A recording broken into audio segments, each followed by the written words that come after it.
सारनाथ भारतीय इतिहास और बौद्ध धर्म के लिए एक अत्यंत महत्वपूर्ण स्थल है।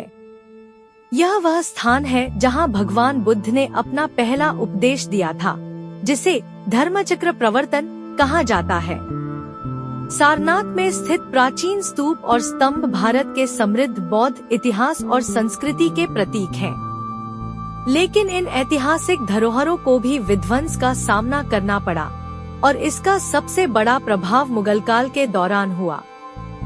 इसके बाद भारत की स्वतंत्रता के बाद सारनाथ के अवशेषों में से राष्ट्रीय चिन्ह की खोज हुई, जो भारत के गौरवशाली अतीत का प्रतीक बन गया। सारनाथ का ऐतिहासिक महत्व। सारनाथ का महत्व तब से है जब भगवान बुद्ध ने 528 ईसा पूर्व यहाँ अपना पहला उपदेश दिया था। यहाँ पर उनका पहला उपदेश सुनने वाले 5 शिष्यों ने बौद्ध धर्म की दीक्षा ली और इसी घटना को बौद्ध धर्म के इतिहास में धर्मचक्र प्रवर्तन के रूप में जाना जाता है। सारनाथ में कई महत्वपूर्ण बौद्ध संरचनाएं बनाई गयी, जिनमें धमेक स्तूप सबसे प्रमुख है। इसे मौर्य साम्राज्य के सम्राट अशोक ने बनवाया था, जो बौद्ध धर्म के महान समर्थक थे। अशोक ने बौद्ध धर्म के प्रचार के लिए भारत के विभिन्न हिस्सों में स्तूप और स्तंभ बनवाए। अशोक द्वारा सारनाथ में बनवाया गया अशोक स्तंभ आज भारतीय राष्ट्रीय चिन्ह का आधार है। सारनाथ के स्तूपों का विध्वंस। सारनाथ में बने बौद्ध स्तूपों और अन्य धार्मिक संरचनाओं को कई आक्रमणों का सामना करना पड़ा। सबसे विनाशकारी आक्रमण मुगल काल के दौरान हुआ। खासकर मुगल शासक महमूद गजनवी और उसके बाद के आक्रमणकारियों ने बौद्ध धार्मिक स्थलों को निशाना बनाया। इसका मुख्य कारण यह था कि बौद्ध धर्म के मठों और स्तूपों को उस समय सोने, चांदी और बहुमूल्य धातुओं के खजाने के रूप में देखा जाता था। महमूद गजनवी और उसके उत्तराधिकारियों ने भारतीय उपमहाद्वीप के कई धार्मिक और सांस्कृतिक स्थलों को ध्वस्त किया, जिनमें सारनाथ के स्तूप और मठ भी शामिल थे। इस विध्वंस के कारण कई बौद्ध संरचनाएं और मूर्तियां नष्ट हो गयी। इसके अलावा इस्लामी आक्रमणकारियों के बाद भी कई स्थानीय शासकों और आक्रमणकारियों द्वारा इन स्थलों को और अधिक नुकसान पहुंचाया गया। इन आक्रमणों का उद्देश्य न केवल धार्मिक था, बल्कि इससे भारतीय सभ्यता की सांस्कृतिक धरोहर को भी नुकसान हुआ। राष्ट्रीय चिन्ह की खोज।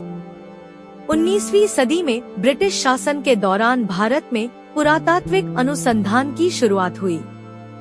उस समय ब्रिटिश पुरातत्वविदों ने भारत के प्राचीन स्थलों की खुदाई और संरक्षण का काम शुरू किया। 1835 में ब्रिटिश पुरातत्वविद अलेक्जेंडर कनिंघम के नेतृत्व में सारनाथ में पुरातात्विक खुदाई का काम शुरू हुआ। इस खुदाई के दौरान ही सारनाथ के प्राचीन अवशेषों में से अशोक स्तंभ की खोज की गई। इस स्तंभ पर बनी शिल्पकला अत्यंत ही सुंदर और जटिल थी, जिसमें 4 शेरों की मूर्ति बनाई गई थी, जो चारों दिशाओं की ओर मुंह किए हुए थे। यह स्तंभ सम्राट अशोक द्वारा बनवाया गया था और उस समय बौद्ध धर्म के प्रचार के प्रतीक के रूप में जाना जाता था। जब भारत 1947 में स्वतंत्र हुआ, तो इस शेर स्तंभ को भारत के राष्ट्रीय चिन्ह के रूप में चुना गया। यह चिन्ह भारतीय गणराज्य के संवैधानिक मूल्यों और भारत की महान सभ्यताओं का प्रतीक है।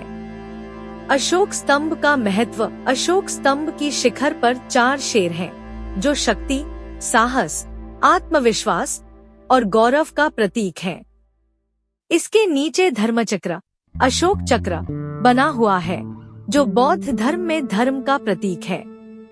यह धर्मचक्र आज भारतीय ध्वज का भी हिस्सा है। स्तंभ पर 4 जानवर भी अंकित हैं: हाथी, घोड़ा, सांड और सिंह। ये सभी जानवर विभिन्न दिशाओं और जीवन के विभिन्न पहलुओं का प्रतिनिधित्व करते हैं। इसके अलावा यह बौद्ध धर्म के प्रसार के प्रतीक भी है। सारनाथ के स्तूप और अशोक स्तंभ भारतीय इतिहास और संस्कृति के अमूल्य धरोहर हैं। मुगल आक्रमणों के कारण इन स्थलों को भारी नुकसान हुआ, लेकिन इसके बावजूद यह स्थल भारतीय राष्ट्रीयता और सांस्कृतिक धरोहर के प्रतीक बने रहे। भारतीय स्वतंत्रता के बाद अशोक स्तंभ से प्रेरित राष्ट्रीय चिन्ह ने भारत के गौरवशाली अतीत और सांस्कृतिक विरासत को दुनिया के सामने प्रस्तुत किया।